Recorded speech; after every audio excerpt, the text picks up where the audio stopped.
bikin sambal tauge nih, pecak tauge ya. Saya pakainya lombok merah sih, pakai cabai merah. Kalau pakai cabai rawit terlalu pedas.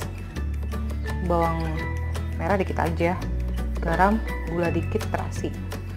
Kita ulek halus. Nanti kasih jeruk nipis sedikit. Halus. Sedikit saja jeruk nipis.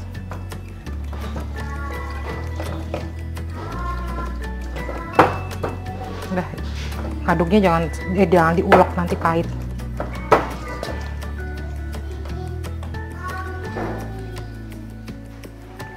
Taugenya yang sudah dicuci dan kita tiriskan.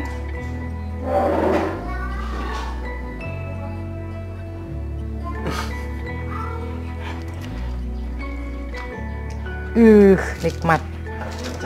Panas. Nah, kayak gini nih sudah sama nasi anget, udah nikmat dah.